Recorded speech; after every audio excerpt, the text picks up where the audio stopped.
আপু আর অভ্র ভাইয়ার বিয়ে হয়ে গেছে। তো তোমার কি মনে হয় এখনো বসে আছে? বাসর ঘরে ঢুকেও গেছে তক্ষণে। বোঝো না, গ্রামের সন্ধ্যার সময় মধ্যরাত, ভাইয়া তো বেচারা আরেকটু হলে কেটে দিত। যতবারই সে কবুল বলতে যায় কিছু না কিছু প্রবলেম শুরু হয়ে যায়। প্রথমবার যখন কবুল বলতে গেল তখন তো রহিমা খালা চেঁচামেচি করে আমাকে অলমোস্ট রেপিস্ট বানিয়ে দিয়েছে। আর সেকেন্ড টাইমে তুমি তো কথাটা বলেই ভুবন কাঁপিয়ে হাসতে লাগলেন উনি, কিন্তু আমার মুখে হাসি নেই, চোখ ভার হয়ে আসছে আমার। অশ্রুদেবী এই এলো বলে আমি ওনার দিকে এক দৃষ্টিতে তাকিয়ে আছি। আমায় আমায় এভাবে তাকিয়ে থাকতে দেখে হাসি বন্ধ করে চোখের ইশারায় জিজ্ঞেস করলেন, কি হয়েছে? আই এম সরি, আমার জন্যই এত কিছু। উনি মুচকি হেসে আবারও নিজের সাথে জড়িয়ে নিলেন আমায়।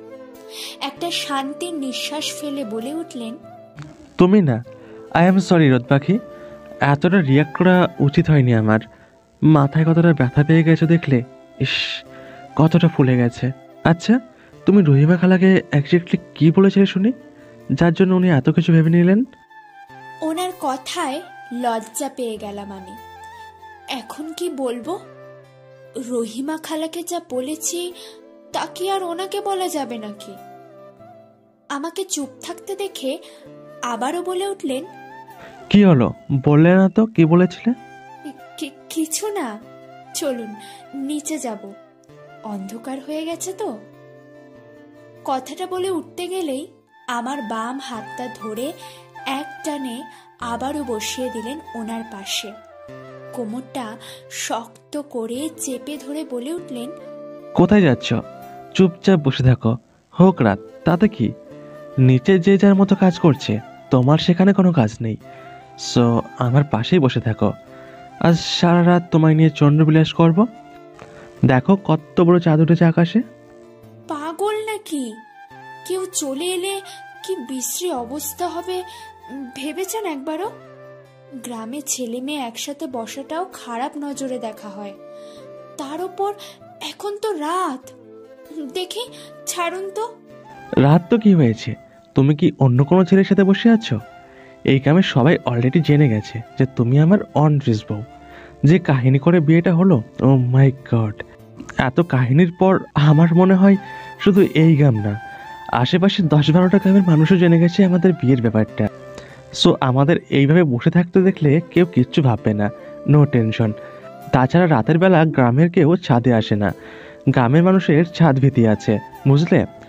ওদের ধারণা ছাদ মানেই ভূতের বাসা, আর কেউ শখ করে ভূতের হাতে মরতে আসবে না নিশ্চয়ই। আর তবু যদি ভুল করে চলে আসে তাতেও সফল হতে পারবে না। রাতুল আর সাকিবকে বলে দিয়েছি, আজ রাতে যদি কেউ ছাদে ওঠে তাহলে ওদের হাত পা দুটো ভেঙে নদীতে ফেলে দিতে।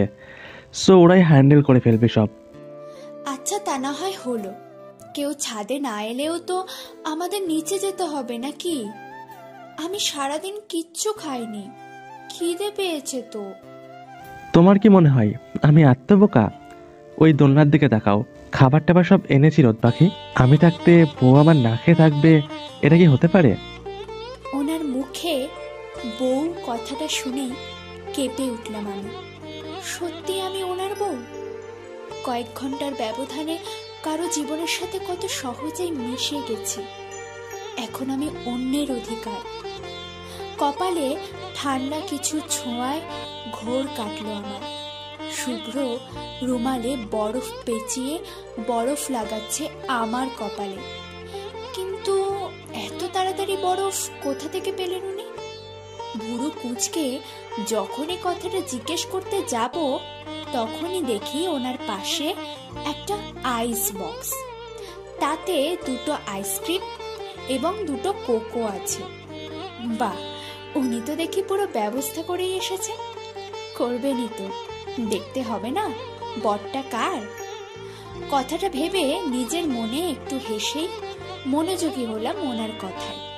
উনি খাবারের প্লেটটা আমার হাতে তুলে দিয়ে বলে উঠলেন, খাইয়ে দাও। হাতে কি ব্যথা! আমার প্রচুর হাতে ব্যথা, বুঝলে রোদ পাখি? ভাত মুখে তুলতে পারবে বলে মনে হয় না। আমি অবাক চোখে ওনাকে দেখছি। লেম এক্সকিউজ, হাত দিয়ে দুনিয়ার কাজ করছেন উনি, আর খাবার সময় হাতে ব্যথা। অদ্ভুত। আমি খাবারের ঢাকনাটা খুলে আবারও অবাক হলাম। সব গ্রাম্য খাবার, কচুর শাকের চচ্চড়ি, ছোট মাছ। কৌতূহলী কণ্ঠে বলে উঠলাম, এইসব কোথায় পেলেন? বিয়ে বাড়িতে তো এসব রান্না হয় না। তাহলে? জোগাড় করেছি।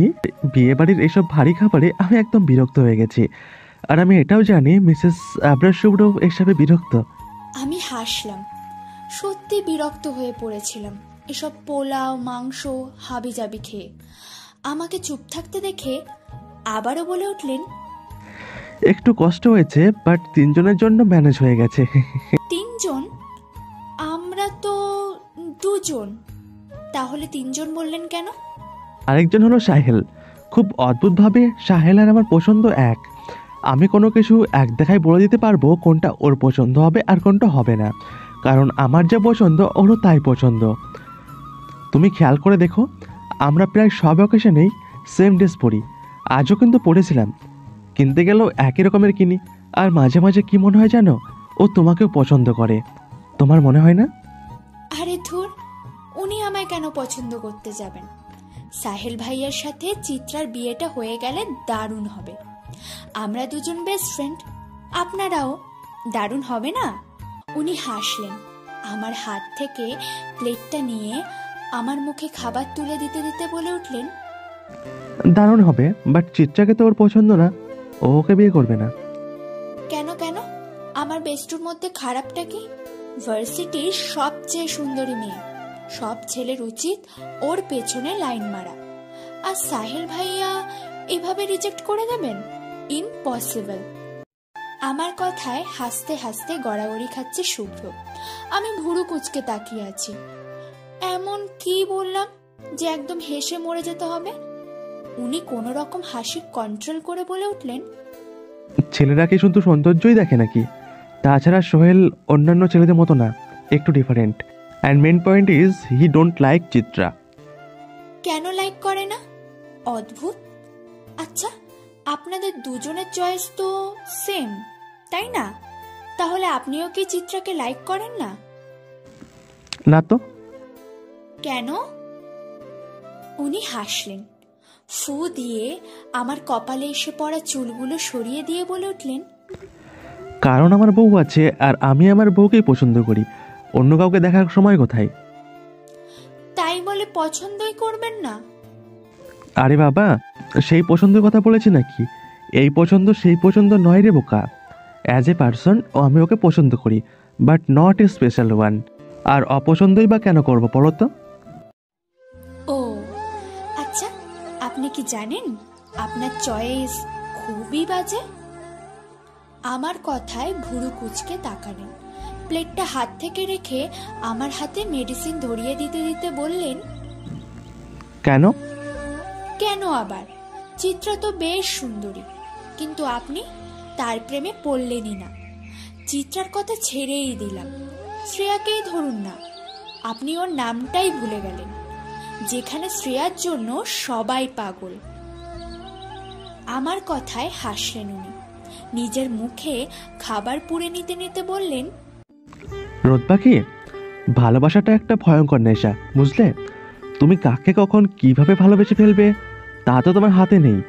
ভালোবাসাটা জাস্ট হয়ে যায়, আর যখন এই ভালোবাসা নামক নেশাটা রক্তে রক্তে ঘুরে, তখন পৃথিবীর সব সৌন্দর্যের পাশে ভালোবাসার মানুষটির প্রতিচ্ছবি ভেসে ওঠে বারবার।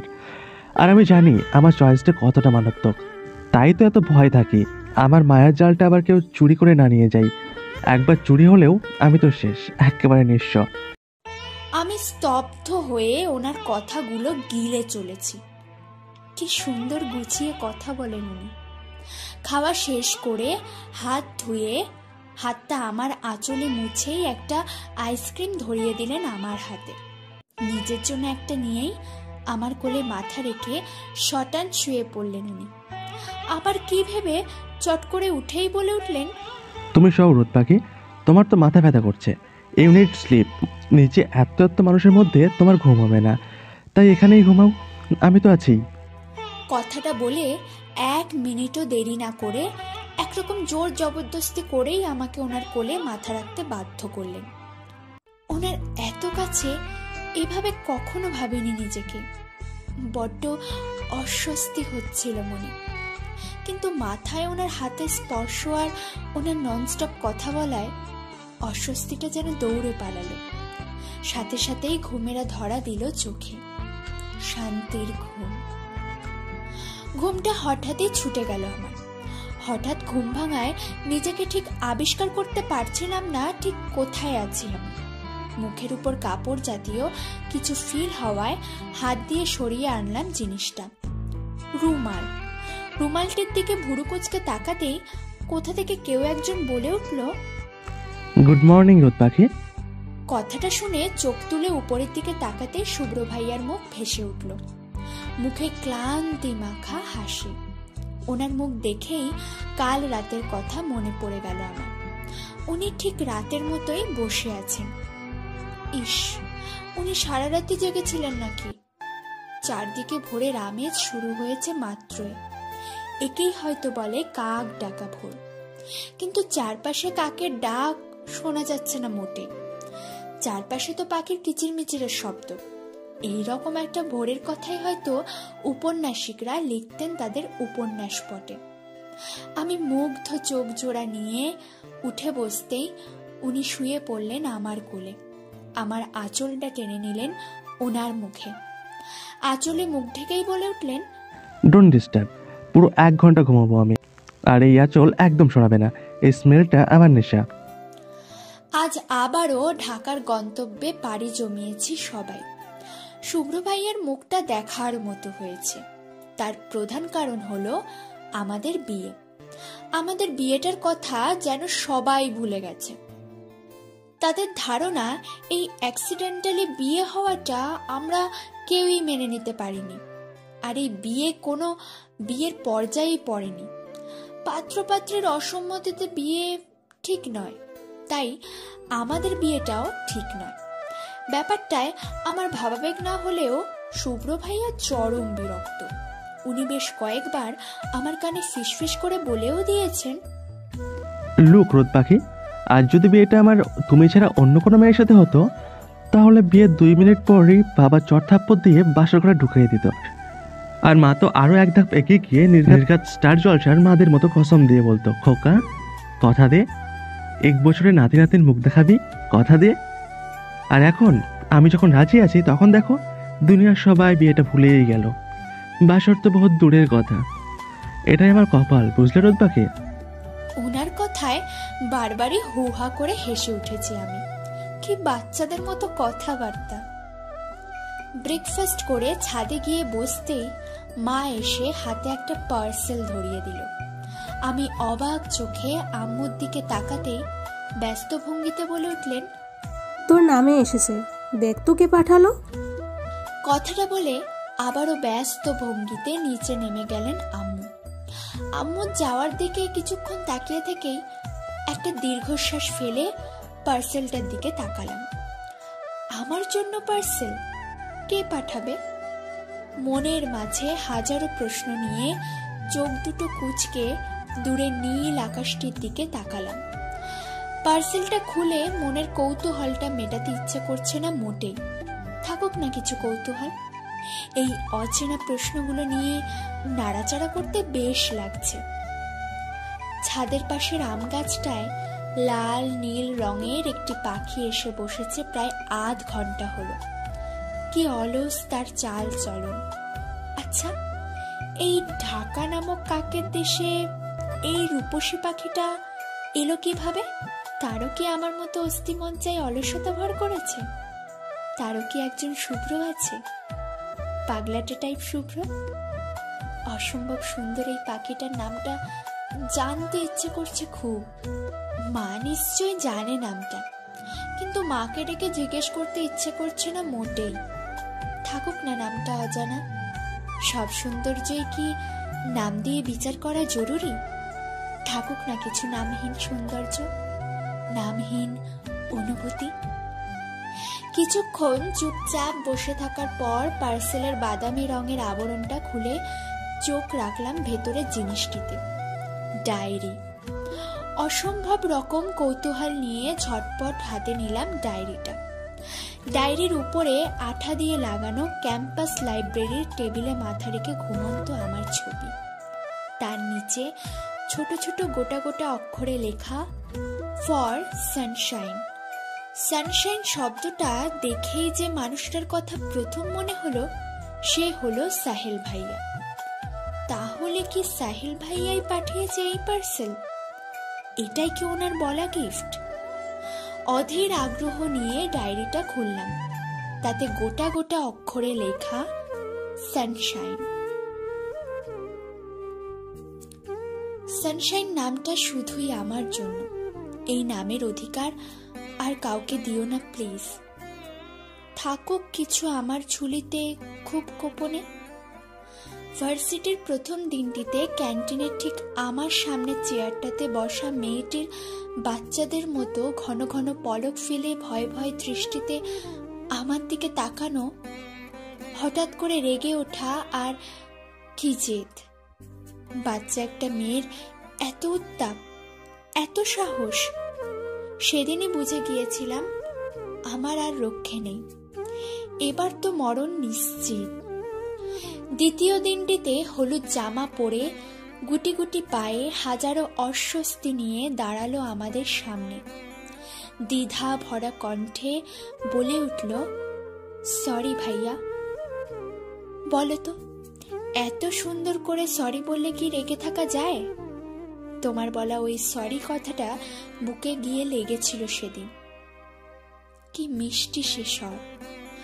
শুভ্ররও হয়তো সেম ফিলিংসটাই হয়েছিল, তাই তো বিনা বাক্যে ক্ষমা করে দিল তোমায়। যদিও এর পেছনে আরেকটা কারণও ছিল। সেদিন শুভ্র জানতো তুমি ওর ফুপির মেয়ে, সাথে জানতাম আমিও। সেদিন সেই মুহূর্তে দুটো মন কেঁপেছিল একই সাথে। আমার মনে ছিল ভালোবাসা, আর শুভ্রর মনে ছিল ভালোবাসা আর পাগলামো দুটোই। তোমাকে পাওয়ার পাগলামো। তুমি ওর সাথে নিজে থেকে কথা বলবে শুধুমাত্র এই কারণটার জন্য দিনের পর দিন নিকৃষ্ট ব্যবহার উপহার দিয়েছে তোমায়। তার উদ্দেশ্য একটাই, রেগে হোক, হেসে হোক বা প্রতিশোধ নেওয়ার আশায় হোক, তুমি তার সাথে কথা বলো। প্রতিটি দিন তুমি ক্লাস থেকে বের হতেই দুটো মানুষের দৃষ্টি তোমার উপর পড়তো সবার আগে। সেদিন লাইব্রেরিতে শুভ্র নিজের বেস্ট অ্যাসাইনমেন্টটাই দিয়ে দিয়েছিল তোমায়। ভাগ্যিস আমিও গিয়েছিলাম খাতা হাতে। দেখেছিলাম তোমার সাথে ওর অন্তরঙ্গ মুহূর্ত। জানতে পেরেছিলাম তোমার প্রতি শুভ্রর ফিলিংস, আর থমকে গিয়েছিল হৃদয়। তারপরেও হাল ছাড়িনি আমি। ভেবেছিলাম বলবো তোমায়, কিন্তু দিন দিন বাড়ছিল তোমার প্রতি শুভ্রর পাগলামো। তুমি চিন্তাও করতে পারবে না কতটা পাগল সে তোমার জন্য। তোমার অগোচরেও যারা ভুলেও তোমার দিকে তাকিয়েছে তাদের অবস্থা কতটা বাজে করেছে তা শুধু আমিই জানি। তোমায় দেখে শীষ দিয়ে ওঠার অপরাধে ভার্সিটির এক জুনিয়রকে 10 দিন হসপিটালাইজড থাকতে হয়েছে। নিজের পরিচয় গোপন করে তোমার কাছে যাওয়ার ওর চেষ্টাও আমার চোখে পড়েছিল। তার সাথে পড়েছিল অনেক দীর্ঘশ্বাস। যেদিন রাতে তোমার সাথে ইনসিডেন্টটা হলো সেদিন পিলে চমকে গিয়েছিল আমার। শুভ্রর রিয়াকশন ছিল তার থেকেও ভয়ানক। সেদিন আরেক শুভ্রকে দেখেছিলাম আমি। কতটা ভয়ঙ্কর হতে পারে সে। তোমায় হসপিটালে অ্যাডমিট করার পর সারাটা রাত জানোয়ারের মতো মেরেছিল ওদের। চিৎকার করে কেঁদেছিল তোমাকে হারানোর ভয়ে। নিজের হাতের কি অবস্থা করেছিল দেখেছিলে নিশ্চয়ই। তোমার জানার বাইরেও সে শুধু তোমার জন্য কত ধরনের পাগলামো করে তা হয়তো শুধু আমিই জানি। তুমি কি জানো, রাত 10টা থেকে 12টা পর্যন্ত তোমাদের বাসার জামরুল গাছটার পেছনে দাঁড়িয়ে থাকে শুভ্র। এক ঝাঁক মশার কামড় খায়। এর মধ্যে কফি হাতে তুমি ব্যালকনিতে আসো। এত দূর থেকে রাতের অন্ধকারে তোমার ছায়াটা দেখেই বাড়ি ফিরে সে। রাস্তায় দাঁড়িয়ে রিক্সার জন্য তোমার বিরক্তি নিয়ে অপেক্ষাও একটা আগ্রহের বস্তু ওর।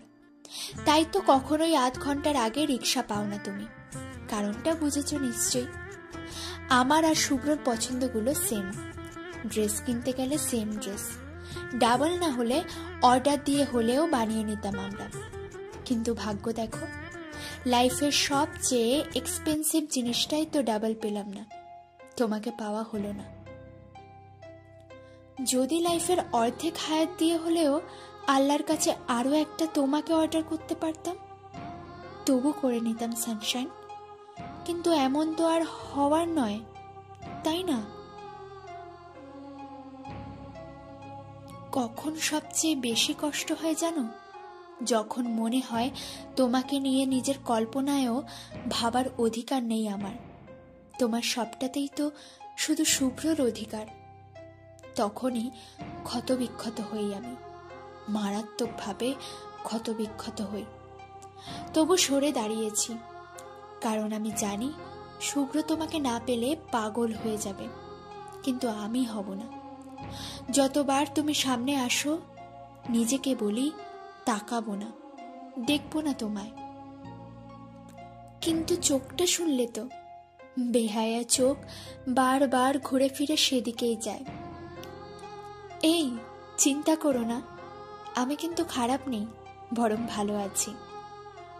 বাচ্চাদের মতো ভাবি কি যেন, কোনো এক পরী আসবে আর তার ম্যাজিক দিয়ে তোমাকে ভুলিয়ে দেবে।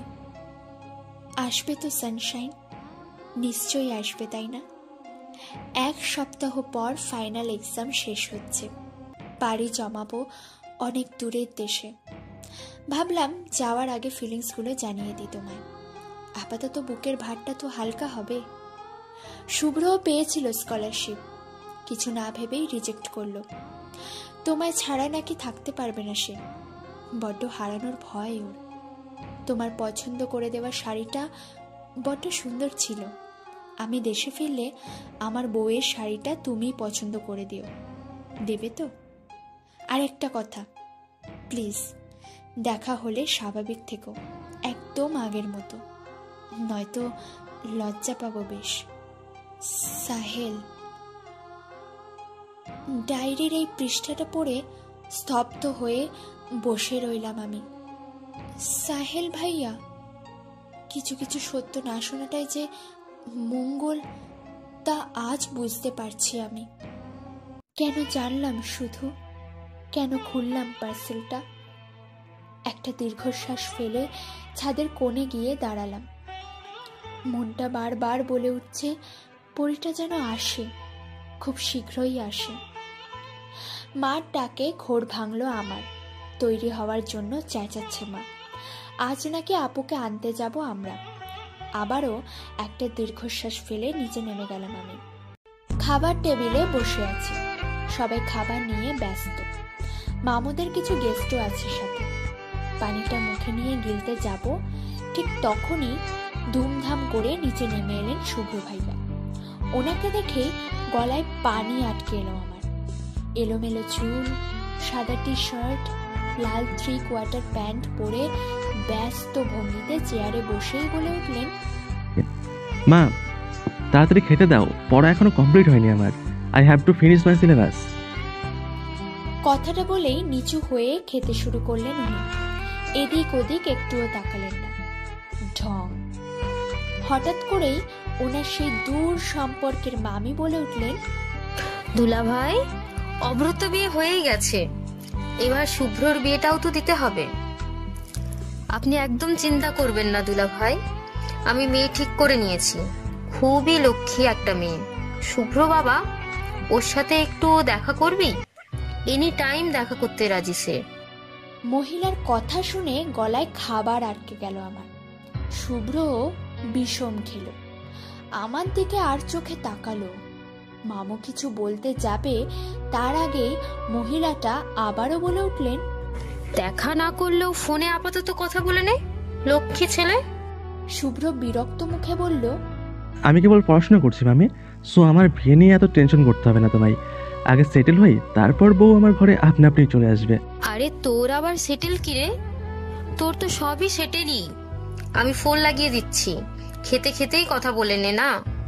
তোর অবশ্যই পছন্দ হবে। মেয়েটা তুই বলতে পাগল। মামির কথায় বিরক্তিতে চোখ মুখ কুঁচকে বলে উঠলেন শুভ্র। আমার পছন্দ সিস্টেমটা ওয়ান টাইমার, একবার ইউজ হলে আর কাজ করে না। আর তোমার ভাগ্য খারাপ, সেটা ইউজ হয়ে গেছে। এখন রানী এলিজাবেথকে এনে দিলেও কাজ হবে না। আমি তো আর কোনো পাগল ছাগলকে বিয়ে করবো না, সো লিভ ইট। আরে কথা তো বল, আমার মান রাখতে আপাতত একটু কথা বল না বাবা। কত বড় মুখ করে বললাম তোর সাথে কথা বলাবো, প্লিজ বাবা। শুভ্র এবার ভুরু কুঁচকে তাকালেন, ডান হাতটা বাড়িয়ে দিয়ে বলে উঠলেন, ওকে দাও, ইউ হ্যাভ জাস্ট 5 মিনিটস। মামি খুশি হয়ে ফোনটা ডায়াল করে ওনার হাতে ধরিয়ে দিলেন। রাগে শরীর জ্বলে যাচ্ছিল আমার। শুভ্র খুব স্বাভাবিকভাবে ফোনটা নিয়ে টেবিলে রেখে লাউডে দিলেন। হয়তো উনি আমার মনের অভিপ্রায় বুঝতে পারছিলেন। কিছুক্ষণ পরই রিন রিনে কণ্ঠে একটা মেয়ে বলে উঠল, হ্যালো। হ্যালো, আই এম আবরাজ শুভ্র। আমার মামি বললো আপনি আমার সাথে কথা বলতে চান, বলুন। ও মাই গড, আপনি কেমন আছেন? অ্যাকচুয়ালি আমি খুব নার্ভাস ফিল করতেছি। মেয়েটির কথায় ভুরু কুঁচকে তাকালাম। ফাজিল মেয়ে, এত নার্ভাসনেস আসে কোথা থেকে তোর? কি বোঝাতে চাস তুই? উনি আমার দিকে তাকিয়েই মুচকি হাসলেন। তারপর প্লেটের দিকে তাকিয়ে খাওয়ায় মনোযোগী হয়ে বলে উঠলেন, এত নার্ভাস হওয়ার কিচ্ছু নেই মিস, কি বলবেন তাড়াতাড়ি বলুন, আই এম বিজি। আপনি কি অলওয়েজ গম্ভীর মুখে থাকেন, হাসেন না? হাসি তো, বউয়ের পাশে থাকলে অলওয়েজ হাসি মুখে থাকি। গম্ভীরতা সিস্টেমটা তখন আর কাজ করে না। বউ? বউ মানে? আপনি কি প্রাইমারিতে পড়েন? প্রাইমারির ছেলেমেয়েরা বোঝে বউ মানে, আপনি বোঝেন না? ওনার কথায় সবাই মুখ চেপে হাসছেন, আর আমি লজ্জায় লাল রং ধারণ করছি। মেয়েটা আবারও বলে উঠল, ওকে লিভ ইট। আমরা কি কোথাও দেখা করতে পারি? না, পারি না। কেন? আপনার সাথে দেখা করার কোনো কারণ নেই, তাই দেখা করতে পারি না। তাহলে ফোনে কথা বলছেন কেন? মামির সম্মান বাঁচাতে। আপনি না আসলেই অনেক কিউট। আচ্ছা বলুন তো, এমন কে আছে যাকে রিকোয়েস্ট করলে আপনি আমার সাথে দেখা করবেন? আমি তাকে পায়ে ধরে রিকোয়েস্ট করব। প্লিজ বলুন, প্লিজ। এমন কেউ নেই আপাতত, আমি কারোর রিকোয়েস্ট শুনছিও না। একজন একটা শুনবো, বাট সে এই রিকোয়েস্টটা করবেও না, সব প্রশ্নই আসছে না। উনি কথাটা বলার সাথে সাথে সবাই আমার দিকে তাকালো। আমি মাথা নিচু করে খাবার খেতে শুরু করলাম। কি অস্বস্তিকর পরিবেশ! এই মাইয়া মরে না কেন? অসভ্য! খুব দেখা করার শখ না তোকে? তো আমি কে সে একজন? My wife and your time is finish. কথাটা বলেই ফোনটা ডিসকানেক্ট করে উঠে দাঁড়ালেন উনি। মামানের দিকে তাকিয়ে বলে উঠলেন, মা, আগামী 3 ঘন্টার মধ্যে আমার রুমে কেউ যেন না ঢোকে, আমি ঘুমোবো। মামানি ভুরু কুঁচকে রহস্যময়ী হাসি দিয়ে বললেন, কেউই ঢুকতে পারবে না। মামানির কথায় হেসে উঠলেন শুভ্র। আমার দিকে আর চোখে তাকিয়েই ব্যস্ত ভঙ্গিতে সিঁড়ি ভেঙে নিজের রুমে ঢুকে গেলেন। যেতে যেতে বলে উঠলেন, যার কথা বলছো সে এনি টাইম অ্যালাউড মা। ওনার মামি এখনো শখ খাওয়া চোখে তাকিয়ে আছেন, সাথে অন্যান্য গেস্টরাও। ওয়াইফ শব্দটা নিতে বড্ড কষ্ট হচ্ছে তাদের। আমি মাথা নিচু করে আর চোখে সবার দিকে তাকাচ্ছি। সবাই ঠোঁট চেপে হেসেই চলেছে, এমনকি মামুও। ছি, কি লজ্জা! দুপুরের খাবার পর শুভ্র ভাইয়ার দরজায় উকিঝুঁকি দিচ্ছি। ভেতরে ঢুকবো কিনা বুঝতে পারছি না। উনি নিশ্চয় ঘুমিয়ে গেছেন এতক্ষণে। ভেতরে গিয়ে রুমটা কি দেখে আসবো? আগে কখনো দেখা হয়নি রুমটা। তুমুল অস্বস্তি নিয়ে দাঁড়িয়ে এদিক ওদিক তাকাচ্ছি। ঠিক তখনই চায়ের ট্রে হাতে নিয়ে ছাদে যেতে যেতে মাধবী বলে উঠল, ছোট ভাবি, আপনি ভেতরে যাইতে পারেন। ছোট ভাইজান আপনারে কিছু কইতো না, আপনি ছাড়া কারো ঘরে ঢোকা পারমিশন নাই। আমি ওর দিকে তাকিয়ে মিষ্টি হেসেই দরজা ঠেলে ভেতরে ঢুকে গেলাম। এই মেয়ের সামনে দাঁড়িয়ে এসব কথা শোনার চেয়ে ভেতরে ঢুকে যাওয়াই উত্তম বলে মনে হয়েছে আমার। ভেতরে ঢুকেই অবাক হলাম আমি। কি সুন্দর গোছানো চারপাশ। ছেলেদের ঘর এত গোছানো থাকে বুঝি? ঘরের দেওয়ালটা পিঙ্ক অ্যান্ড ব্লু রঙে সাজানো। বিশাল জানলায় সাদা পর্দা টানায় রুমের মধ্যে একটা শীতল শীতল ভাব। ঘরের সোফা, আলমারি, বিছানার চাদর, কুশন, এমনকি বুকশেলফটাও সাদা রঙের। বেড সাইড টেবিলে রাখা সাদা ফুলদানিতে শুধু টকটকে লাল ফুল। ডান পাশের দেয়ালে ওনার বিভিন্ন বয়সের ছবি। তার মধ্যে থেকে ব্লু শার্ট পরা ছবিটিতে চোখ আটকে গেল আমার। ইস, মানুষ এত সুন্দর হয় কি করে! দাঁতগুলোও কেমন ঝকঝকে। বিছানার উপরে দেয়ালে চোখ যেতেই অবাক হলাম আমি। সেখানে টানানো আমার সেই ঘুমন্ত ছবিটি। আরেকটু কাছে গিয়ে চোখ দুটো ছোট ছোট করে অসীম কৌতূহল নিয়ে পর্যবেক্ষণ করেই মুগ্ধ হলাম আমি। অসাধারণ একটা ছবি। সাহেল ভাইয়া ছবির হাত যে অসাধারণ তা মানতেই হবে। ছবির নিচের ফ্রেমটাতে সোনালি রঙে গুটি গুটি অক্ষরে লেখা ঘুমন্ত পরি, ফ্রম সাহেল। লেখাটা পড়েই বিস্মিত হলাম আমি। ছবিটা সাহেল ভাইয়া দিয়েছে। ছবিটির আশেপাশে আরো কিছু ছবি লাগানো, সবকটাই আপুর এঙ্গেজমেন্টের পার্টির বা লুকিয়ে তোলা। সবগুলো ছবিতেই আমি শুভ্র পাশাপাশি। সাজানোর স্টাইলটার জন্যই ছবিগুলো আরো প্রাণবন্ত হয়ে উঠেছে যেন। ইস, আমার এত ছবি টানিয়েছেন উনি। বাড়ির সবাই দেখেছে নিশ্চয়। কি লজ্জা! হঠাৎ করেই হাতে খুব জোরে টান পড়ায় বিছানায় গিয়ে পড়লাম আমি। বিছানায় পড়তে আমায় কম্বল দিয়ে মুড়িয়ে নিজের সাথে শক্ত করে জড়িয়ে নিলেন শুভ্র। মুখে বললেন, চলো ঘুমাই। ঘটনার আকস্মিকতায় আমি স্তব্ধ। আমার গলায় শুভ্র মুখ ডুবিয়ে দিতেই ঘোর কাটলো আমার। নিজেকে ছাড়ানোর আপ্রাণ চেষ্টা চালিয়ে যাচ্ছি, কিন্তু ফলাফল শূন্য। উনি আমায় আরো শক্ত করে জড়িয়ে ধরে বলে উঠলেন, এত নরম কেন তুমি? উফ, মনে তো হচ্ছে শরীরের মধ্যে ঢুকে যাব। আচ্ছা, তুলো টুলো খাও নাকি? তুমি তো দেখি তুলোর থেকেও নরম। আমি কিছু বললাম না। অ্যাকচুয়ালি কিছু বলতেই পারছি না। ওনার প্রতিটি নিঃশ্বাস পড়ছে আমার গলায়, আর সাথে সাথেই ফ্রিজড হয়ে যাচ্ছে আমি। কথাগুলো যেন গলার ভেতর আটকে যাচ্ছে। কি নিষ্ঠুর ভাবে! আমাকে চুপ করে থাকতে দেখে বাম সাইডের গলায় ঠোঁট দিয়ে স্লাইড করতে করতে বলে উঠলেন, তোমার এই তিলটা সবসময় ঢেকে রাখবে, বুঝলে? এটা খুব বিরক্ত করে আমায়, খুব। কথাটা বলে নিয়েই গলার বাম সাইডটায় কামড়ে দিলেন উনি। আমি আহ করে উঠতেই মুখ চেপে ধরলেন আমার। ফিসফিস করে বলে উঠলেন, এইসব শব্দ করো না তো। বাড়ি ভর্তি মানুষ, চিচি, কি ভাববে সব আমায়? তো এভাবে কামড়াচ্ছেন কেন শুনি? ছাড়ুন আমায়। কি করবো বলো? তোমার শরীর এত নরম যে মাঝে মাঝে আমি কনফিউজড হয়ে পড়ি। অ্যাকচুয়ালি এটা শরীর নাকি কোনো সফট কেক।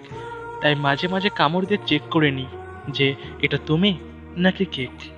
দেখি টিচিরত পাখি, বেশি ব্যথা লেগেছে? কই দেখি। ওনার কথায় মেজাজ খারাপ হয়ে গেল আমার। বেটা বলে কি, আমি আর কেক? উফ, অসহ্য! এই খাটাসটাকে এই মুহূর্তে খুন করে ফেলতে ইচ্ছে করছে আমার। এই মুহূর্তে এক রাশ রাগ নিয়ে আবারও নিজেকে ছাড়াতে ব্যস্ত হয়ে পড়লাম আমি। কিন্তু তাতে বিপত্তি বাড়লো বই কমলো না। উনি আমায় আরো শক্ত করে নিজের সাথে চেপে ধরলেন। আমার হাড়গোড় ভেঙে যাওয়ার উপক্রম। এই এখনই বুঝি মট করে ভেঙে যাবে সব। উনি গলায় মুখ ডুবিয়ে বিরক্ত কণ্ঠে বলে উঠলেন, ইস, এত নড়াচড়া কেন করছো রোদ পাখি? একটু ঘুমোতে দাও না প্লিজ। ইউনো রোদু, কাল রাত সেই 12টা থেকে আজ দুপুরে 1টা পর্যন্ত কন্টিনিউয়াসলি পড়াশোনা করেছি। মাথাটা একদম ধপধপ করছে, বুঝলে? So I need a sound sleep. So no নড়াচড়া, লেট মি স্লিপ। আপনি ঘুমোন না। আমি কি ধরে রেখেছি আপনাকে? দরকার হলে ঘুমোতে ঘুমোতে শহীদ হয়ে যান, বাট আমাকে যেতে দিন। ছাড়ুন প্লিজ, মা নির্ঘাত খুঁজছে আমায়। খুঁজলে খুঁজুক, খুঁজতে দাও, তবু আমি ছাড়ছি না। আমি ঘুমিয়ে গেলে চলে যেও, তার আগে নয়।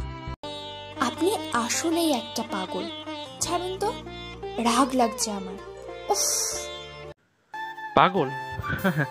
পাগল হতে কিন্তু দোষের কিছু নেই রোদ পাখি। শেক্সপিয়রের মতে পাগল, প্রেমিক, কবি সবাই কিন্তু এক সূত্রে গাথা। আর সেই হিসাবে পাগল হতে আমার তেমন একটা আপত্তি নেই। আমি তো তোমাকে দেখার সাথে সাথেই পাগল থেকে শুরু করে কবি পর্যন্ত সব হয়ে গেছি রোদ পাখি। আমি রাগ কন্ট্রোল করে চুপচাপ শুয়ে আছি। ইচ্ছে করছে এটাকে এক লাথি দিয়ে খাট থেকে ফেলে দিই। যে শয়তানের বদবুদ্ধিতে এই রুমে ঢুকেছিলাম, আই সোয়্যার তাকে পেলে ঢাকার নিকৃষ্টতম ড্রেনটাতে গুনে গুনে 20 বার চোবাবো। শয়তানের শয়তানি গিরে ছুটিয়ে ছাড়বো আমি। তার জন্যেই তো ফেসে গেলাম। ও মোর খোদা, প্লিজ এবারের মতো রক্ষা করো আমায়। এই খচ্চরটার আশেপাশেই আসবো না আমি আর, প্লিজ। ড্রয়িং রুমে এসে হাফ ছেড়ে বাঁচলাম। সবাই ছাদে, তার মানে এখনো খোঁজ পড়েনি আমার। একটা ছোট শ্বাস নিয়ে সোফার দিকে তাকাতেই দেখি সাহেল ভাইয়া গালে হাত দিয়ে বসে আছেন। আমাকে দেখেই মিষ্টি হেসে সোফায় গা এলিয়ে দিয়ে বলে উঠলেন, কেমন আছো সানশাইন? ওনাকে দেখে কিছুটা অস্বস্তি হলেও মুখে হাসি টেনে ওনার পাশের সোফায় বসতে বসতে বললাম, আলহামদুলিল্লাহ ভালো ভাইয়া, আপনি? ভালো নেই গো, খুবই করুণ অবস্থা আমার। কেন, কি হয়েছে ভাইয়া? সারা রাত পড়াশোনা করার পর দুপুরে এই বাড়িতে সোফায় বসে ঝিমুতে হলে কিভাবে ভালো থাকি বলো? বুঝলা না সানশাইন? এরা না অলওয়েজ আমায় ফাঁসিয়ে দেয়। এই দেখো, শালা হারামিটা আমাকে ফোন দিয়ে রোজ করে ডেকে এনে এখন নিজেই নাক ডেকে ঘুমোচ্ছে। ইচ্ছে করছে শালাকে এক ঘুষি দিয়ে নাক ফাটিয়ে দিই। ফাটিয়ে দিন না, মানা করেছে কে? ওনার নাক ফাটানোই উচিত। কিন্তু আপনাকে ডেকে পাঠানোর কারণ? তোমাদের বাসায় যাওয়ার জন্য নতুন জামাইয়ের সাথে নাকি যেতে হয়।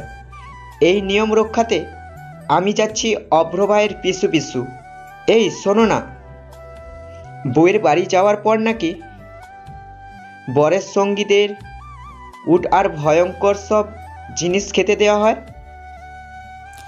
ওনার এমন ভয় পাওয়ার দৃষ্টিতে অবাক হলাম আমি। একটু সিরিয়াস ফেস নিয়ে বলে উঠলাম, হ্যাঁ তা তো খেতে দেওয়া হয়। ও মাই গড সানশাইন, আমায় এসব খেতে দিও না। শুনেছি ভাইয়ের শালিরাও এমন করে। সেই হিসেবে তুমিও তো হবে তার লিডার। তাই তোমাকেই বলছি, যা খাওয়ানোর তোমরা জামাইকেই খাওয়াও, আমাকে নয়। ওনার কথায় হু হা করে হেসে উঠলাম আমি। উনি কয়েক সেকেন্ড আমার দিকে তাকিয়ে থেকেই হুট করে উঠে দাঁড়িয়ে হাঁটা দিলেন সিঁড়ির দিকে। আমি ওনার যাওয়ার দিকে কিছুক্ষণ তাকিয়ে থেকে আবারও হেসে উঠলাম। এরা সবাই পাগল নাকি? সন্ধ্যে 7টা। আমি, শুভ্র ভাইয়া আর সাহেল ভাইয়া বসে আছি আমাদের ছাদে। ওনাদের দুজনের গায়ে বেগুনি রঙের পাঞ্জাবি। দুজন ক্রমাগত বাদাম চিবোচ্ছেন আর আমি খুব মনোযোগ দিয়ে ওনাদের কথা শুনছি। শুভ্র ভাইয়ের ব্যাপক আফসোস হচ্ছে। ওনাকে দেখে মনে হচ্ছে উনি রীতিমতো আফসোসের সাগরে হাবুডুবু খাচ্ছেন। দেখলি তো সোহেল, ভাই জাতিটা এমনই হয়। আমাদের এক্সামের পড়াটা বাদ দিয়ে আমাদের সাথে এনে এখন হাওয়া বউ নিয়ে দরজা লাগিয়ে খোলার নামই নেই বেটার। বলি আমাদেরও তো কিছু হক আছে নাকি? এত তুচ্ছ তাচ্ছিল্য করা হচ্ছে আমাদের। এত ঢং মাইরো না মামা। আজকে তোমার বিয়ে মেনে নিলে তুমিও আমায় একা ফেললে। ছি সোহেল, তুই আমাকে এমন ভাবিস? দেখ আমার বউ যে আমার সামনে বসে আছে, আমি কি একবার তাকিয়েছি তার দিকে? সেই কখন থেকে তো আমি তোকেই দেখে চলে যাচ্ছি। আকলা পিরিত চোরের লক্ষণ। শালা হাত সরা। এমন কেন করিস দোস্ত? শুভ্র ভাইয়ার কথার মাঝপথেই চিত্রা ছাদে এসে মুখ ফুলিয়ে বলে উঠল, আমি মেয়ে হিসেবে কেমন? চিত্রার হঠাৎ এমন কথায় আমরা তিনজনেই অবাক। হঠাৎ ও কোথা থেকে টপকালো তাও বুঝতে পারছি না আমি।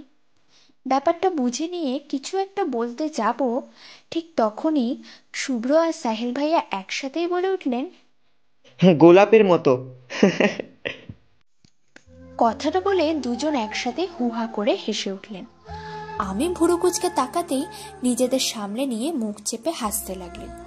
চিত্রা এবার আমার পাশের চেয়ারটাতে বসে চোখ থেকে চশমা খুলে নিয়ে মুখ ফুলিয়ে বলে উঠল, দেখ তো আমার চোখ কি টেরা? চিত্রার কথায় আবারও অবাক হলাম আমি। এমন একটা টপিক কোথা থেকে এলো বুঝতেই পারছি না। ভুরু কুচকে কিছু একটা বলতে যাব, ঠিক তখনই আবারও দুজনে একসাথে বলে উঠলেন, না, একদম না। না বোন, তোমার চোখ দুটো অতীব স্বচ্ছ। কথাটা বলে খিলখিল করে হেসে উঠলেন দুজনে, একদম প্রাণবন্ত হাসি। চাঁদের আলোয় দুজনকে অসম্ভব সুন্দর লাগছে। এরা যেন কোনো স্বর্গীয় দূত।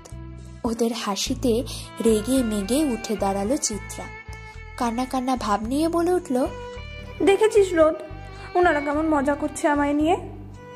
থাকবো না আমি, এক্ষুনি চলে যাব। কথাটা বলেই চিত্রা হাঁটা দিল সিঁড়ি ঘরের দিকে। আমি উঠে দাঁড়িয়ে বার কয়েক চিত্রাকে ডেকেই কোমরে হাত রেখে রাগী চোখে ওনাদের দিকে তাকালাম। দুজনেই হাসি চেপে চুপ করে বসলেন। শুভ্র ভাইয়া ভুরু নাচিয়ে বলে উঠলেন, কি? চিত্রাকে এভাবে বললেন কেন? কি বললাম? সাহেল, আমরা কি কিছু খারাপ বলেছি? না, একদম না। দেখলে তো, সাহেলও বলছে খারাপ কিছু বলিনি। Both of you are just impossible. কথাটা বলেই ঘুরে দাঁড়িয়ে হাঁটা দিলাম সিঁড়ির দিকে। চিত্রাকে আটকাতে তো হবে। আমি ঘুরে দাঁড়াতেই দুজন আবারও খিলখিল করে হেসে উঠলেন। আমি ভুরু কুচকে ফিরে তাকাতেই ঠোঁটে আঙুল চেপে চুপ হয়ে গেলেন দুজনই। একটা দীর্ঘশ্বাস ফেলে আবারও হাঁটা দিলাম আমি। সিঁড়ির দুধাপ পেরোতেই আবারও কানে এলো তাদের প্রাণ ঘোলা হাসি। দুটো আলাদা মানুষের মধ্যে যে এত মিল কি করে হয় কে জানে। দুজনেই আস্ত শয়তান। একজন একটু চুপচাপ হলেও আরেকজন পুরোই রাক্ষস। নিজের কষ্টকে এত সহজে ভুলে গিয়ে কি বন্ধুর সাথে এভাবে গলা মিলিয়ে হাসা যায়? এই বন্ধুত্বটা যেন অটুট থাকে সারা জীবন। শুভ্র ভাইয়ের মেজাজ ভীষণ রকম গরম। উনি একবার চেয়ারে বসছেন তো একবার হাঁটাহাঁটি করছেন, কিছুতেই নিজেকে শান্ত করতে পারছেন না। সাহেল ভাইয়া ক্রমাগত হেসে চলেছেন। আমি আর চিত্রা মুখ গোমড়া করে দাঁড়িয়ে আছি। আজকের প্ল্যান ছিল সবাই মিলে ঘুরতে যাব, আর অব্র ভাইয়া দেবে ট্রিট। আমরা সবাই তো মহা খুশি। চিত্রাও রেডি হয়ে চলে এসেছে ঝটপট। কিন্তু লাস্ট মোমেন্টে কি হলো? অব্র ভাইয়া আপুকে নিয়ে হাওয়া। শুভ্র ভাইয়ার কিছুতেই বিশ্বাস হচ্ছে না যে তার মায়ের পেটের ভাই তাকে এভাবে ধোকা দিল। তার মাসুম ভাইটা মির্জাফর হয়ে গেল আর উনি টেরই পেলেন না। আফসোস, বহুত আফসোস। সাহেল, তুই হাসছিস? ভাই আমাদের এইভাবে ধোকা দিয়ে চলে গেল আর তুই হাসছিস? তো কি করব বল? তুই ভাবতে পারছিস ভাইয়ের এমন অবস্থা করেছিস যে তাকে রোমান্স করার জন্য বউ নিয়ে পালাতে হয়েছে। ভাবা যায়? তুই যে এত রাতে। সাহিল ভাইয়ার কথার মধ্যে চিত্রা ফট করে বলে উঠল, কি করেছেন আপনারা? চিত্রার কথায় সাহিল ভাইয়া ভুরু কুচকে তাকালেন, বাঁকা হেসে বলে উঠলেন, বাহ, তোমার তো দেখি খুব ইন্টারেস্ট। এত ইন্টারেস্ট ভালো না বাচ্চারা। তোমাদের ইন্টারেস্ট থাকবে রান্নাঘরে। যাও যাও, আমাদের জন্য চা নিয়ে আসো। আমরা কেন চা আনবো? নিজেরা নিয়ে খান যান। ও মাই গড, দেখ দেখ, তোর শ্বশুর বাড়িতে তোর জন্য কোনো ইজ্জত নাই। এক কাপ চায়ের জন্য এত খোটা। সাহিল ভাইয়ার কথায়ও শুভ্র হাসলেন, আমিও মুচকি হাসলাম। এদিকে চিত্রা রেগে ফায়ার। এই এই আপনাকে বেইজ্জত করার মতো কি কথা বললাম শুনি?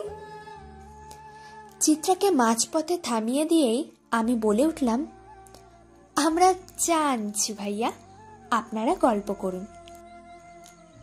আমার কথা শেষ হতেই মুখ ফুলালো চিত্রা, যার অর্থ সে যাবে না। আমি ওর দিকে ভুরু কুঁচকে তাকিয়েই বলে উঠলাম, তাহলে কি তুই ওনাদের সাথে থাকতে চাস? তুই... আমার কথা শেষ না হতেই ধূপধাপ করে নিচে নেমে গেল সে। শুভ্র আর সাহেল ভাইয়া হেসে উঠে একসাথেই বলে উঠলেন, চা নয়, কফি প্লিজ। আমি হালকা হেসে মাথা নেড়ে সম্মতি জানিয়ে নিচে নেমে এলাম। কিচেনে এসেই আমি অবাক, আমাদের চিতাবাঘ কফি বানাচ্ছে আর গুনগুন করে গান গাইছে। ওর এমন নেচে নেচে গান গাওয়া দেখেই আমার ভেতরেও কৌতূহলগুলো নেচে উঠল। মাইয়া এত প্রেম পায় কই? আমি আস্তে করে ওর পেছনে দাঁড়িয়ে কফি কাপ রেডি করতে করতে বললাম, তো কার প্রেমে পড়লি? কে সে অচেনা মানুষ যে বনে চিতাবাঘকেও পাগল করে ফেলল? চিত্রা মনের আনন্দে অন্যমনস্ক হয়ে বলল, ওই তো। এইটুকু বলেই থেমে গেল। আমাকে দেখে অপ্রস্তুত হাসি দিয়ে বলে উঠল, ই মা রোদ, আমি তো চায়ের জায়গায় কফি বানিয়ে ফেলেছি রে, এবার কি হবে? এত প্রেম প্রেম পেলে তো তাই করবে সোনা, বাট এত প্রেম প্রেম পায় কার উপর সেটা তো বল। চিত্রা কিছু একটা বলতে যাবে তখনই ভাইয়া এসে হাজির। আমার মাথায় টোকা দিয়ে বলে উঠল, বুড়ি। আমি রেগে তাকাতেই দাঁত কেলিয়ে হেসে উঠল ভাইয়া। চিত্রার দিকে তাকিয়ে বলে উঠল, কফি বানাচ্ছ চিত্রা? জি ভাইয়া। আমার জন্য 1 কাপ প্লিজ, হবে তো? চিত্রা ঝটপট জবাব দিল, একদম। ভাইয়া আবারও আমার মাথায় একটা চাটি মেরে মুচকি এসে বেরিয়ে গেল। চিত্রা এখনো অন্যমনস্ক হয়ে দাঁড়িয়ে আছে। এই মেয়ের আগা মাথা কিছুই বুঝতে পারছি না আমি। Something is fishy here. কার প্রেমে পড়ল সে? আমি কি তাকে চিনি? চিত্রার হাতে ভাইয়ার কফি কাপটা ধরিয়ে দিয়ে আমি হাঁটা দিলাম ছাদের দিকে। মনে মনে চিত্রার কথাই ভাবছি, সত্যি প্রেমে পড়ল বুঝি? ছাদের দরজার কাছে এসে শুভ্র ভাইয়ার মুখে চিত্রার নাম শুনে থমকে দাঁড়ালাম। সাহেল ভাইয়া আর শুভ্র ছাদের রেলিংয়ে হেলান দিয়ে দাঁড়িয়ে আছেন। শুভ্র ভাইয়া মুচকি হেসে বললেন, চিত্রাকে বিয়ে করে নে সোহেল, রোদের ধারণা ব্যাপারটা দারুণ জমবে। শুভ্র ভাইয়ার কথায় বিষম খেলেন সাহেল ভাই। কাস্তে কাস্তে বললেন, চিত্রা, লাইক সিরিয়াসলি? শুভ্র ভাইয়া মুহূর্তেই হুহা করে হেসে উঠলেন। নিজেকে সামলে নিয়ে বলে উঠলেন, তো সমস্যা কি? আরে চিত্রা নাকি ভার্সিটির বেশ সুন্দরীর মধ্যে একজন, আর তোর তো ফাটা কপাল, তোর ফাটা কপালে সুন্দরী বউ জুটবে রে। তাই বুঝি? তো এক কাজ কর না, তুই বিয়ে করে ফেল ওকে, সুন্দরী বউ হবে। নাউজুবিল্লাহ, কিসব বলিস দোস্ত? রোদময় জীবন আমার, এই জীবনে অন্য কাউকে নিয়ে ভাবা মানেই মরণ। ওকে ছাড়া অন্য কিছু চোখে পড়ে না রে আমার। বাট তোর ব্যাপারটা তো আলাদা, তাই না? তাই বলে আমার গলায় ঝুলাবি? এত সুন্দরী মেয়ে আমার লাগবে না, আমার তো মায়াপুরী চাই। শুভ্র ভাইয়া একটা দীর্ঘশ্বাস ফেলে অন্যদিকে তাকিয়েই হঠাৎ বলে উঠলেন, রোদকে ভালোবাসিস সোহেল? শুভ্র ভাইয়ার করা এমন প্রশ্নে সাহেল ভাইয়া যেন চমকে উঠলেন, সাথে আমিও। আমার হাত কাঁপছে।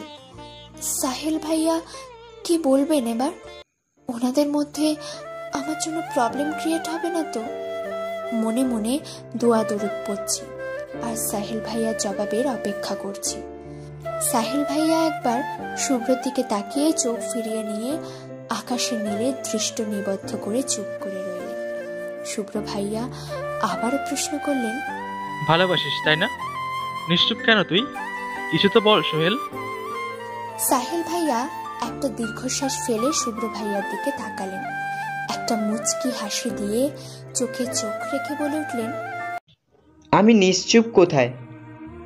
নিশ্চুপতা মানে কি? শুধুই চুপ থাকা? নিশ্চুপতার মানে অসংখ্য অভিযোগ যা আমি মুখে বলতে চাই না। নিশ্চুপতার মানে এক বুক কষ্ট যা আমি তোকে দেখাতে চাই না। নিশ্চুপতার মানে অসংখ্য ভুলের ছড়াছড়ি যা আমি ধরিয়ে দিতে চাই না। আমি নিশ্চুপ নই রে। এই নিশ্চুপতার পেছনে আমার অনেক কথা, অনেক। সাহেল ভাইয়ার কথায় চোখ ফিরিয়ে নিলেন শুভ্র। হঠাৎই ধুম করে বসে পড়লেন নিচে। কাঁপা কাঁপা কণ্ঠে বলে উঠলেন, কষ্ট হয় না তোর? কিভাবে পারিস সোহেল? আমি হলে তো মরে যেতাম রে। শুভ্র ভাইয়ার কথায় মুচকি হাসলেন উনি। শুভ্র ভাইয়ার পাশে রেলিংয়ে ঠেস দিয়ে বসে ছোট্ট একটা নিঃশ্বাস ফেলে বলে উঠলেন, এর জন্যই সে এখন তোর আর কষ্ট। সে তো কাউকেই ছাড় দেয় না। এই বাম পাশটা এত ব্যথা করে যেন কেউ ক্রমাগত ছুরি চালিয়েই চলছে। মাঝে মাঝে মনে হয় মরে যাই, কষ্ট অনেক কমে যাবে। কিন্তু আমি তো তোর মতো সাহসী না রে, একদম ভীতু। তাই ওসব পারি না। আমি জানি তুই পারতি, এতদিনে শেষ হয়ে যেতি। তাইও তোর, শুধুই তোর। কথাটা বলতেই দুফোঁটা জলের বিন্দু পড়ল তার গালে। শুভ্র ভাইয়া মাথা নিচু করে চুপ করে আছেন। সাহেল ভাইয়া পানিটুকু বৃদ্ধাঙ্গুলি দিয়ে সাবধানে মুছে নিয়ে সহাস্যে বললেন, তোকে আর সানশাইনকে খুব মানিয়েছে রে। সানশাইন যখন তোর আশেপাশে থাকে ওর মধ্যে অন্যরকম একটা খুশির ঝিলিক থাকে, ও ভালো থাকে। এটাই তো বড় পাওনা রে। আমি কষ্টে নেই, বরং ভালোই আছি। তোর সাথে আমার পছন্দের মিল থাকলেও স্বভাব কিন্তু মেলে না। সানশাইন আমার হলেও তুই কখনো অন্য কাউকে নিজের সাথে জড়াতে পারতি না, কিন্তু আমি পারবো।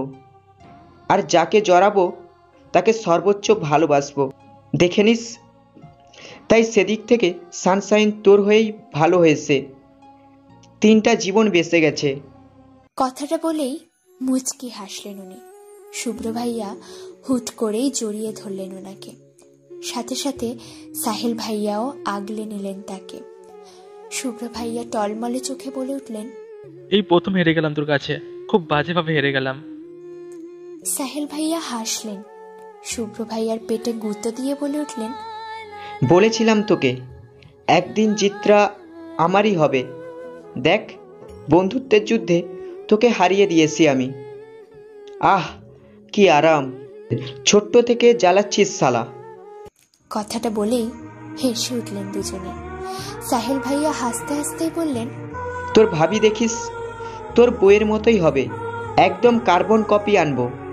আমাদের দুজনের মতো অদৃশ্য বন্ধনে আবদ্ধ থাকবে তারা, দেখে নিস। আমি সাথে সাথেই মনে মনে বলে উঠলাম, আমিন। বন্ধুত্ব এতটা সুন্দর হতে পারে জানা ছিল না। ইতিহাস, উপন্যাস বা মহাগ্রন্থ সব জায়গায় মেয়েরা দোষী, তাদের জন্যই পাপের শুরু। কিন্তু যেখানে এমন মনের মানুষ আছে, এমন বন্ধুত্ব আছে, সেখানে কি নারীরা দোষী হবে? চাইলেও হতে পারবে না, কখনোই না। আমি আর দাঁড়ালাম না, কফির ট্রে হাতে নিয়েই নিচে নেমে এলাম। চিত্রাকে সামনে পেয়ে ওর হাতে ট্রেটা দিয়েই রুমে ঢুকে দরজা দিলাম। কেন জানি না খুব ক্লান্ত লাগছে নিজেকে, একটু জিরিয়ে নিই এবার। রাত প্রায় 3টে। হঠাৎ দরজায় কড়া নাড়ার শব্দ। এত রাতে কে হতে পারে? ভাবতে ভাবতে দরজা খুলেই আমি অবাক। শুভ্র আমাকে ঠেলে সরিয়ে ভেতরে ঢুকে তাড়াহুড়ো করে দরজা বন্ধ করে দিলেন উনি। আমি কিছুক্ষণ বিস্ময় মাখা চোখে তাকিয়ে থেকে নিজেকে কোনো রকমে সামলে নিয়ে ফিসফিস করে বললাম, আপনি? উনি আমার থেকেও দ্বিগুণ ফিসফিসিয়ে বললেন, ঘুমাবো। তো ঘুমান, এখানে কেন? তোমার সাথে ঘুমাবো। আমি ভুরু কুচকে তাকাতেই, এই ঘরে ঘুমাবো। ওই ঘরে অনেক মশা, দেখো তোমার বডির অর্ধেক রক্ত খেয়ে ফেলেছে। মায়া লাগে না বুঝি? আমি কিছু বলতে যাব, ঠিক তখনই পেছন থেকে ঘুমো ঘুমো গলায় চিত্রা বলে উঠল, হ্যাঁ, একটা পাপ্পি দিয়ে দে রোদু, ভাইয়ার রক্ত যা গিয়েছে তার দ্বিগুণ চলে আসবে, তাই না ভাইয়া? চিত্রার কণ্ঠে চমকে উঠলেন শুভ্র ভাইয়া। বিস্ফারিত চোখে বললেন, ও এখানে কি করছে? আমি স্বাভাবিক কণ্ঠে বললাম, ঘুমোচ্ছে। ওর ঘুমানোর জন্য কি পৃথিবীতে দ্বিতীয় আর কোনো জায়গা নেই? সূর্যা আমার বউয়ের বিছানায়। আপনি যাবেন? না গিয়ে উপায় কি? আচ্ছা, ওকে সোহেলের রুমে পাঠিয়ে দিলে কেমন হয়? আর তা না হলে তোমার ভাইয়ার রুমে। এবার আমি কোমরে হাত রেখে ভুরু কুঁচকে তাকালাম। ভেতরটা হাসিতে ফেটে যাচ্ছিল আমার। তবুও নিজেকে শক্ত রেখে রাগী চোখে তাকাতেই আবারও বলে উঠলেন, তাহলে ফুপা ফুপির রুমে। আপনি যাবেন? ওকে বাবা, যাচ্ছি। এমন কেন করো? ভালো তো বাসো না, একটু মায়া দয়াও তো দেখাতে পারো নাকি? উনি প্যাঁচার মতো মুখ করে রুম থেকে বেরোতে বেরোতে চিত্রাকে উদ্দেশ্য করে বললেন, শালি সাহেবা, আমারও সময় আসবে। তোমার বাসর ঘরে আমাদের বাচ্চাদেরকে শুয়ে দিয়ে আসবো, দেখে নিও। উনি আবারও আমার দিকে অসহায় দৃষ্টি নিক্ষেপ করে বেরিয়ে গেলেন। উনি বেরিয়ে যেতেই দরজাটা আটকিয়েই দুজনে হাসিতে ফেটে পড়লাম। শুধু হাসি নয়, একে বলে বিছানা গড়াগড়ি খাওয়া টাইপের হাসি। ভার্সিটির মাঠের মাঝ বরাবর হাঁটছি, সাথে আছে চিত্রা। কিন্তু বেচারের মন আসলেই আমার সাথে আছে কিনা তাতে বেশ সন্দেহ হচ্ছে আমার। সে চারদিকে উকি ঝুঁকি দিয়ে কাউকে খুঁজছে। আমি কিছু জিজ্ঞেস করতেই অমায়িক হাসি দিয়ে মাথা নিচু করছে। আমার চোখও যে চারপাশে কাউকে খুঁজে বেড়াচ্ছে না তা কিন্তু নয়, আমিও খুঁজছি শুভ্রকে। জানি পাবো না, তবুও খুঁজছি। যদি পেয়ে যাই, একটাবার যদি ওনার নেশা ভরা চোখের দেখা মেলে। কিন্তু বারবারই হতাশ হতে হচ্ছে আমার। এই যে আমি এখানে জ্বলে মরছি, ওনাকে একবার দেখার জন্য পাগল হচ্ছি, ওনার কি সেদিকে খেয়াল আছে? সে নিশ্চয়ই বইয়ের সাগরে হাবুডুবু খাচ্ছে এখন। এত বইয়ের মেলায় রোদ নামক বইয়ের কথা তার কি মনে আছে? নিশ্চয়ই নেই। একটা দীর্ঘশ্বাস ফেলে সামনে তাকাতেই দেখি কেমিস্ট্রি ডিপার্টমেন্টের শিশির স্যার। আমাদের ভার্সিটির সবচেয়ে ইয়াং স্যার বলা যেতে পারে ওনাকে। দেখতে একদমই বাচ্চা বাচ্চা লাগে।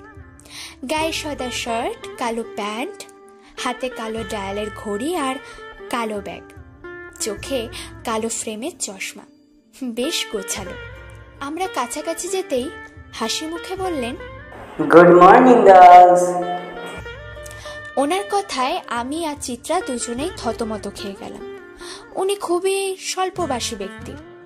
ওনার সাথে আমাদের কোনোদিন সামনাসামনি দেখা হয়নি বললেই চলে। ভার্সিটির এত এত মেয়ের মধ্যে আমাদের মতো অপরিচিত মেয়েকেই কেন যে ওনার গুড মর্নিং জানাতে হলো কে জানে। চিত্রা তো রীতিমতো কাঁপছে, আমার হাত খামচে ধরছে সে। আমি ভুরু কুঁচকে চিত্রার দিকে তাকালাম। ওর এই বাড়াবাড়ি ধরনের নার্ভাসনেসের কারণটা কিছুতেই বুঝে উঠতে পারছি না আমি। তারপর স্যারের দিকে ফিরে হাসি মুখে থেমে থেমে বললাম, গুড মর্নিং স্যার, ভালো আছেন? Yeah, I am good. তো তোমরা কেমন আছো? জি স্যার, ভালো। গুড। তোমার নামটা জানো কি? রোদেলা, রাইট? Brave girl. ভার্সিটির প্রথম দিনই সিনিয়রের গালে চড়। I like it. স্যারের কথায় বেশ অপ্রস্তুত হয়ে পড়লাম আমি। উনি কি আসলেই আমার প্রশংসা করছেন নাকি খোঁচা দিচ্ছেন বুঝতে পারছি না। আমি কয়েকটা ঢোক গিলে বললাম, actually sir, that was a mistake. আসলে cool miss, I can understand, but you are like because that person was Shubhra. Anyway, বাসার সবাই কেমন আছে? এবার বেশ বিরক্ত লাগছে আমার। আমার বাসার খবর জেনে ওনার কি লাভ শুনি? বাসায় কি ত্রাণ পাঠাবেন নাকি? তাহলে বলুক না, একটা লিস্ট করে গলায় ঝুলিয়ে দিই ওনার। এদিকে চিত্রা খামচাতে খামচাতে হাতের অবস্থা বেকাহিল করে তুলেছে। অলরেডি জ্বালা পোড়া শুরু করে দিয়েছে। উফ, তবুও মুচকি একটা হাসি দিয়ে বললাম, জি স্যার, ভালো। স্যারও মুচকে হেসে বিদায় নিলেন।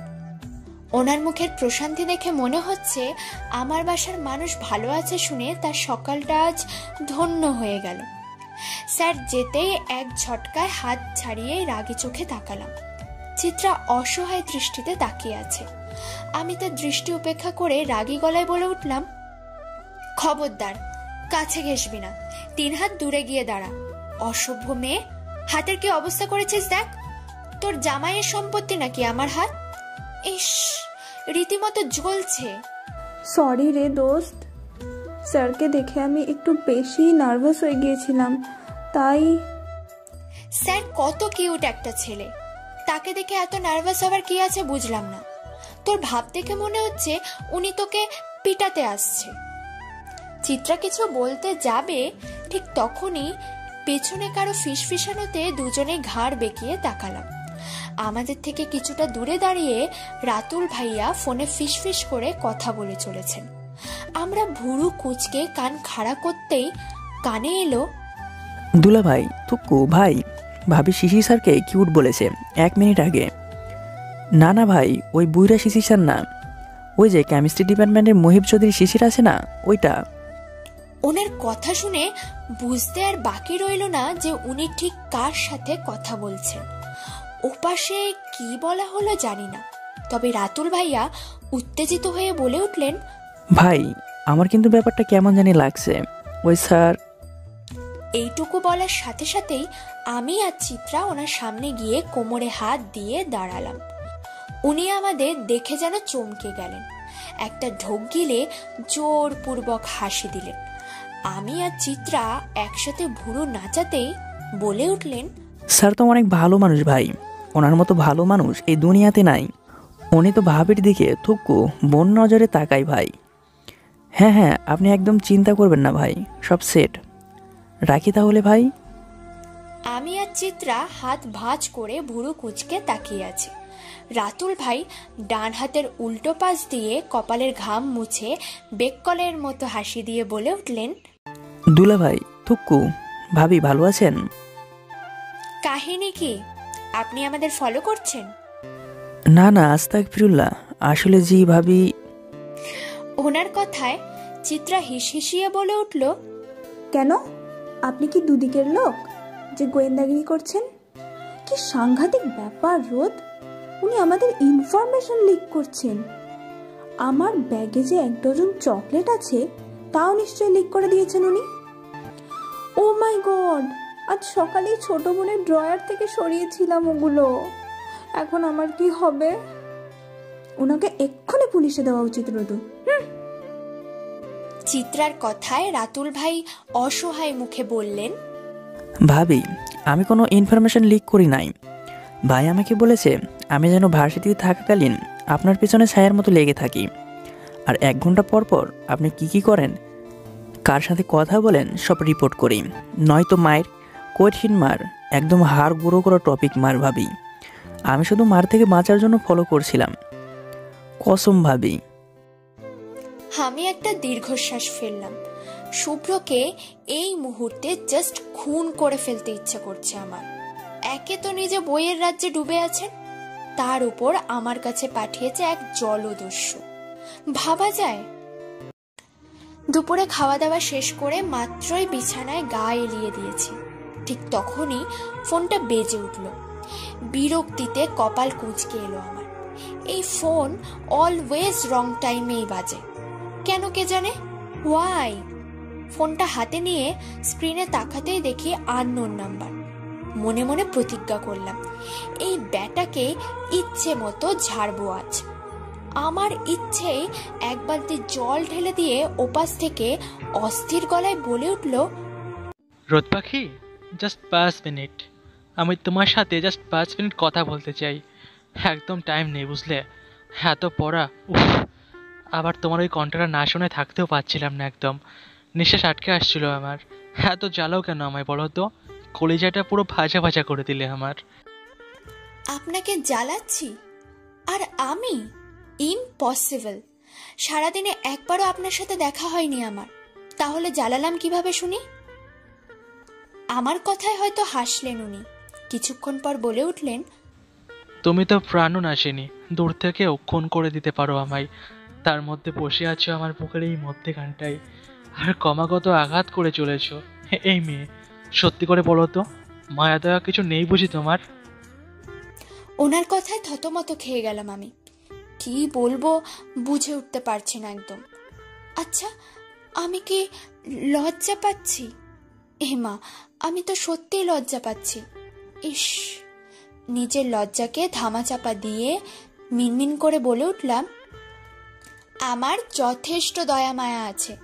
আপনি জানেন আমি সবাইকে কত হেল্প করি। ভিক্ষুককে ভিক্ষাও দিই, যারা মিথ্যে বলে ভিক্ষা চায় তাদেরও দিই। তাহলে আমি নির্দয় কি করে হলাম বলুন? সবার প্রতি এত দয়া, শুধু আমার প্রতি তুমি এত কেন নির্দয়? কেন বউ, কেন? ওনার মুখে বউ ওয়ার্ডটা শুনেই কেঁপে উঠলাম আমি। কথাগুলো আটকে গেল গলায়। তবুও কাঁপা গলায় বললাম, কি চাই আপনার? কি করলে নির্দয় থেকে সহৃদয়বান হব আমি? তোমাকে চাই। এই তুমিটাকে দিয়ে দাও, আমায় দেবে বলো?